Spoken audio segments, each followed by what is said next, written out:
মাত্র ২১ মাইল প্রশস্ত হরমুজ প্রণালী বিশ্ব জ্বালানি বাজারের শ্বাসরুদ্ধ করে দেওয়ার ক্ষমতা রাখে।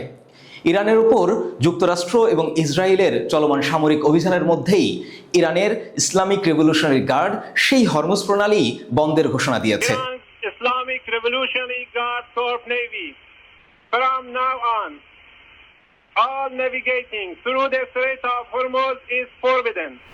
এই বন্ধ ঘোষণার পর থেকে ৮০% জাহাজ চলাচল বন্ধ হয়ে গিয়েছে এবং ১১৫টিরও বেশি ট্যাঙ্কার, তেলবাহী ট্যাঙ্কার হরমুজ প্রণালীতে আটকে রয়েছে।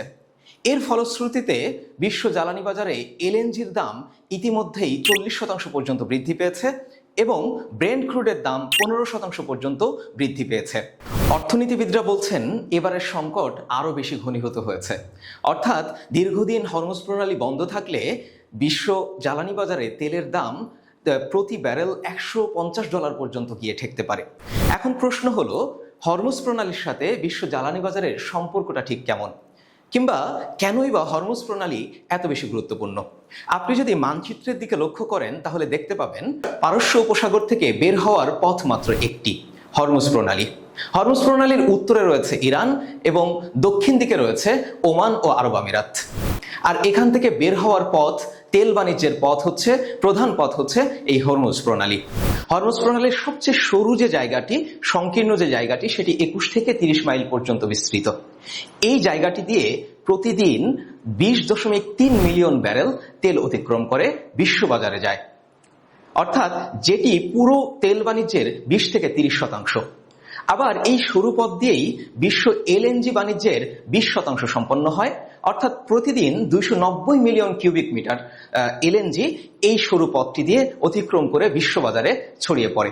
ঠিক এ কারণে বিশ্বের কাছে বা বিশ্ব জ্বালানি বাজারে হরমুজ প্রণালীর গুরুত্ব অনেক বেশি।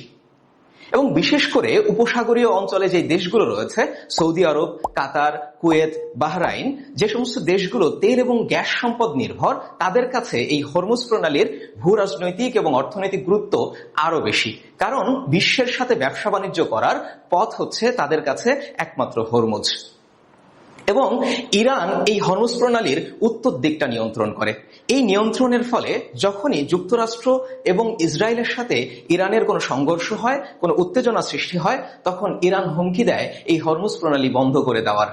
এই হরমুজ প্রণালীর যে নিয়ন্ত্রণ ক্ষমতা তার প্রক্সি নেটওয়ার্কের মাধ্যমে, এটি তাকে ভূ রাজনৈতিক একটি ট্রাম্প কার্ড প্রদান করেছে বিশ্ব রাজনীতির মাঠে। তবে হরমুজ প্রণালীতে অস্থিতিশীলতা এটি কিন্তু প্রথমবারের মতো হয়নি। ১৯৮০ থেকে ৮৮ সাল পর্যন্ত ইরান এবং ইরাকের মধ্যে যে যুদ্ধ হয়েছিল, সে সময়ের যুদ্ধটার নামকরণ করা হয়েছিল ট্যাঙ্কার যুদ্ধ। এই সময় ইরাক এবং ইরান উভয়েরই তেলবাহী জাহাজের উপর আক্রমণ শুরু করে, ফলে হরমুজ প্রণালীতে এক ধরনের অস্থিতিশীলতার সৃষ্টি হয় এবং এ সময় ৪৩০টিরও বেশি জাহাজ আক্রান্ত হয় এবং এ সময় সামুদ্রিক যে বীমা, সেটির খরচ অনেক বেশি বেড়ে যায়। এবং এই সময়টাতে এই অস্থিতিশীলতার কারণে তেলের দাম ১০ থেকে ১৫% মধ্যে ওঠানামা করতে থাকে, অর্থাৎ বেড়ে গিয়েছিল। এবং ২০১৯ সালে আরও একবার হরমুজ প্রণালীতে উত্তেজনা সৃষ্টি হয়। সে সময় তেলের দাম ৪% পর্যন্ত বেড়ে গিয়েছিল। কিন্তু বিশ্লেষকরা বলছেন ২০২৬ সালে এসে হরমুজ প্রণালীতে যে সংকট তৈরি হয়েছে, সেই সংকটটি আরও বেশি খারাপ ফলাফল বয়ে আনবে।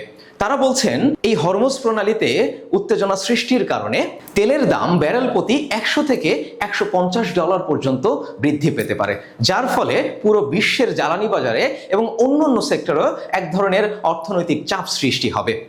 তারা আরো ভবিষ্যৎবাণী করেছেন, এভাবে হরমুজ প্রণালী যদি বন্ধ থাকে আরো দীর্ঘদিন, তাহলে এশিয়ার যে দেশগুলো রয়েছে, বিশেষ করে চীন, ভারত, জাপান এবং উত্তর কোরিয়া, দক্ষিণ কোরিয়া, এই ধরনের যে দেশগুলো রয়েছে, তারা আরো বেশি বিপদে পড়বে। কারণ হরমুজ প্রণালী থেকে যেই তেলগুলো অতিক্রম করে আসে, তার অধিকাংশই এই এশিয়ার দেশগুলো, তার অধিকাংশের ভোক্তাই হলো এই এশিয়ার দেশগুলো। এবং এই হরমুজ প্রণালী বন্ধ থাকার ফলে পরিবহন খরচ অত্যাধিক মাত্রায় বেড়ে যেতে পারে এবং পরিবহন খরচ বাড়ার ফলে বিশ্বব্যাপী মূল্যস্ফীতি অনেক বেশি বেড়ে যাবে।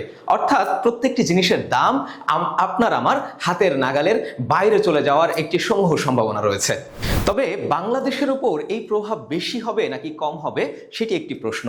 বিশ্ববাজারে অস্থিতিশীল পরিবেশ সৃষ্টি হওয়ার কারণে যেই প্রেশারটি বাংলাদেশের ইকোনমি ভোগ করবে, তার বাইরেও বাংলাদেশকে আরো কয়েকটি বেশি সমস্যা ভোগ করতে হবে। বাংলাদেশকে আরও কিছু উপরি সমস্যা ভোগ করতে হবে। প্রথমত, বাংলাদেশ এলএনজি আমদানি করে কাতার থেকে এবং এই এলএনজি এই হরমুজ প্রণালী অতিক্রম করেই আসে। সুতরাং হরমুজ প্রণালী বন্ধ থাকা মানে বাংলাদেশের এলএনজির যে সরবরাহ সেটি বন্ধ হয়ে যাওয়া। আর এই এলএনজি সরবরাহ বন্ধ হলে বিদ্যুৎ উৎপাদনে ঘাটতি তৈরি হবে, সেখান থেকে তৈরি হবে লোডশেডিং এবং সেই প্রভাব ছড়িয়ে পড়বে বাংলাদেশের বিভিন্ন ইন্ডাস্ট্রিতে। আবার এই হরমুজ প্রণালী বন্ধ থাকার কারণে বাংলাদেশের পরিবহন খরচ, পুরো বিশ্বব্যাপী পরিবহন খরচ অনেক বেশি বেড়ে যাবে, যার ফলে বাংলাদেশের যে নিত্য প্রয়োজনীয় যেই সামগ্রী রয়েছে সেগুলোর দাম আরও বেশি হাতের নাগালের বাইরে চলে যাবে এবং ধারণা করা হচ্ছে এটি স্মরণকালের সবচেয়ে বেশি ধাক্কা দিতে পারে বাংলাদেশের অর্থনীতিকে। এবং বাংলাদেশের অর্থনীতির একটি গুরুত্বপূর্ণ উৎস হলো রেমিটেন্স। এই রেমিটেন্স খাত যদি বন্ধ হয়ে যায় তাহলে বাংলাদেশের অর্থনীতি অনেক বড় চাপের মুখে পড়বে। বর্তমান মধ্যপ্রাচ্যে এবং হরমুজ প্রণালীতে যে বিদ্যমান অবস্থা সেটির কারণে বিশ্লেষকরা ধারণা করছেন রেমিটেন্স প্রবাহ অনেকাংশই কমে যেতে পারে, যার ফলে বাংলাদেশ একটি বড় ধরনের বিপদে পড়বে। আবার এই যে এলএনজি আমদানি বন্ধ হওয়া, পরিবহন সংকট তৈরি হওয়া, পরিবহনের দাম বৃদ্ধি পাওয়া, এই ধরনের এবং মূল্যস্ফীতি বৃদ্ধি পাওয়া, আবার এই এলএনজি সরবরাহ বন্ধ হওয়া কিংবা পরিবহনের দাম বেড়ে যাওয়া, রেমিটেন্স বন্ধ হওয়া, এগুলো সামগ্রিকভাবে বাংলাদেশের রপ্তানি খরচ বৃদ্ধি করবে, অর্থাৎ রপ্তানি কমে যাওয়ার সম্ভাবনা রয়েছে। বাংলাদেশের মতো আমদানি নির্ভর একটি দেশ যদি রপ্তানি আরও বেশি কমে যায় তাহলে আমদানি রপ্তানির মধ্যে বড় ঘাটতি সৃষ্টি হবে, যা ম্যাক্রো ইকোনমির উপর অনেক বড় চাপ সৃষ্টি করতে পারে।